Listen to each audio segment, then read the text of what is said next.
So ngayon guys ay meron lang tayong gustong sagutin na subscriber natin sa YouTube o viewers natin sa YouTube, kasi meron pa tayong subscriber na nag-comment about po sa T4S5 natin. Ayan, kung nakikita nyo sa screen, ayan yung comment ni Sir Daniel Jan Vasquez tungkol sa T4S5 natin. Sabi niya po, kamusta na daw po ba yung T4S5 natin? Willing to buy? Update naman po. Okay.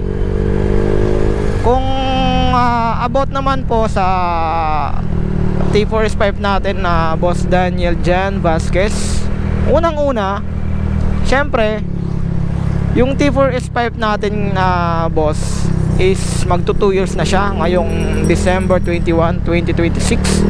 Kasi binili natin to nung December 21, 2024. So ito ay magdadalawang taon na. At hanggang ngayon po, kung tinatanong mo naman po about po sa issue, hindi po ako nakaranas nito simula nung naikabit natin to or simula nung binili natin to. So sa loob ng 2 taon, hindi pa ako nagkaroon ng issue dito, hindi ako nagkaroon ng problema. Sa engine, hindi ako nagkaroon ng problema, hindi pumalya, hindi umusok, hindi nagkaroon ng kahit anong problema. Kung tinatanong naman po kung plug and play to, so maraming nagsasabi na plug and play to, pero based sa mekaniko natin, syempre kailangan pa rin siya ang i-reset ECU. Bale boss, reset ECU lang yung ginawa natin dito. Hindi tayo nag-remap neto, hindi tayo nag-remap kasi magre-remap ka lang kung una, syempre kung naka-open pipe yan. Okay, kung open pipe yan, kung naka big elbow yan, at syempre lalong-lalo na kung ipanglalaro mo yung motor mo. Kasi yung remap boss is tinatanggalan mo yan ng limiter.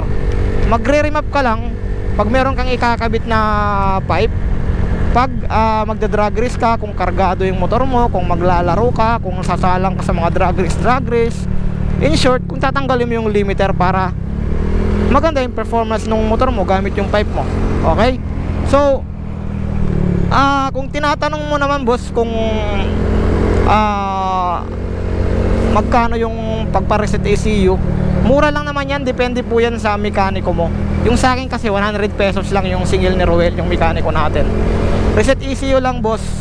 At kung tinatanong mo naman po boss kung nasa magkano yung pipe na to, dati ito ay nagkakahalaga sa halagang 1,500, kasama na po dun yung shipping, kasi nabili natin to buwan nung December.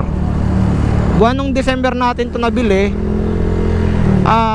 Yung presyo niya sa Shopee is 1,300 plus.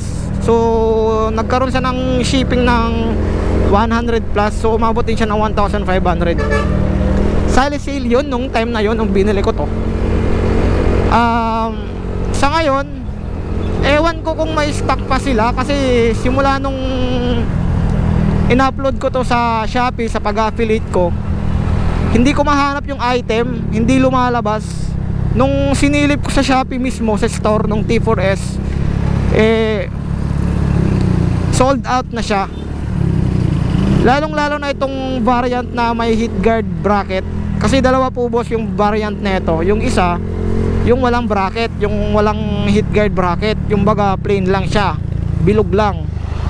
Pero yung itong pinili natin na pipe is may heat guard bracket, kasi mas pinili ko yung may heat guard bracket kasi meron tayo laging angkas. Lalong-lalo na kasi mahilig sumakay dito yung anak natin. Lalong-lalo na sa pagkakauwi ko, yung anak ko kasi mahilig siya sumakay dito.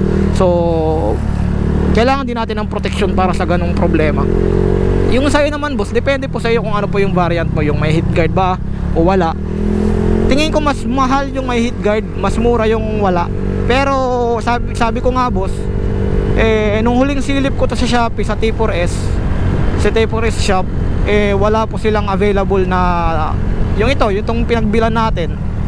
Nakita ko meron sila yung walang heat guard, pero depende na lang sa'yo yan boss, silipin mo sa Shopee.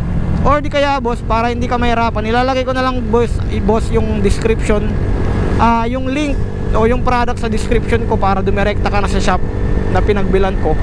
Sana pag in-upload ko na to, meron na silang available para maitag ko kung ano mismo yung binili ko. Kasi kung wala, boss, baka yung walang heat guard yung maitag ko. Pero try lang natin, di ba?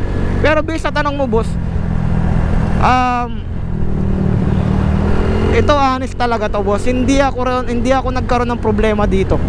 Alam yan ng mga tropa ko kasi ito talaga lagi kong ginagamit sa pagmumotor. Tapos based naman, boss, sa based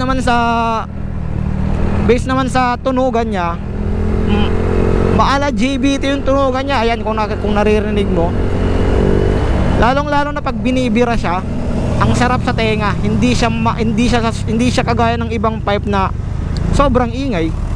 Hindi siya masakit sa tenga. Kumbaga sakto lang yung tunugan niya. Kumbaga kalapit siya sa tunugan ng JBT. Syempre nung time na yon hindi pa natin na-afford, at kahit ngayon naman hindi pa natin na-afford yung JBT sa ngayon kasi meron pa tayong mga bayarin, di ba? So ito muna kasi yung pinaka gusto ko talaga na pipe is JBT para dito sa Honda Click natin. Syempre pansamantala ito lang muna yung pipe natin kasi wala tayong pambili ng JBT, di ba? Kasi meron tayong mga priority, di ba? Yung disadvantage ko lang dito, boss, napakasimple lang niya. Wala po siyang emblem. Like kahit naman lang lagyan ni T4S ng yung emblem na T4S, kaso wala hindi nila nilagyan. Napakasimple lang yung design niya. Kumbaga plain lang, chrome or silver lang o stainless lang yung kulay niya. Napaka-plain, napakasimple lang niya. Pero pagdating naman guys sa tunugan, sa performance, boss, wala akong masabi dito. Ulitin ko po, pag bumili ka na ito, boss, reset ECU lang. Sana may available sila o sana hindi na sold out. Kasi marami talaga yung bumibili na ito sa Manila, maano to. Pero dito sa Tacloban, ilan lang kami meron na ito. Last ko na nakita dito sa Tacloban nung huling ikot ko dito, meron akong nakita na naka Honda Click na kulay orange na version 2, at meron naman akong nakita na kulay violet na version 3. Meron naman akong nakita na naka Honda Click 150 na kulay pula. Tapos yung variant niya is wala pong bracket sa heat guard. Tapos kinustomize niya, pinalaki niya yung tip. Ayun yung napansin ko, talagang yun, naging bulaho talaga yung tunugan nun, diba? Pero hindi siya ganun kasakit sa tenga. Hindi kagaya ng mga ibang pipe na masakit talaga sa tenga pag binibira mo. Ito kahit ayan yan yung mga tunugan niya. Napakasimple, napakasakto lang yung tunog, hindi masakit sa tenga. Kaya boss, pag bumili ka na ito, reset ECU lang. Wala ka nang ibang gagawin kundi reset ECU lang. Huwag ka na mag-remap, diba? So kung budget meal lang, boss, yung mo na yung habol mo, yung budget mo is sakto lang, yung abot kaya lang talaga, tapos maganda na yung performance, maganda na yung tunugan, so may re-recommend ko talaga tong T4S pipe sa'yo, para sa'yo. Kasi yung mga tropa ko nga, gustong gusto nila to yung ibang tropa ko, gustong gusto nila yung tunog kasi hindi daw bulahaw yung tunog, sakto lang yung tunog niya. Hindi siya masakit sa tenga, hindi siya masyado maingay, hindi kagaya ng ibang pipe na pag binirit mo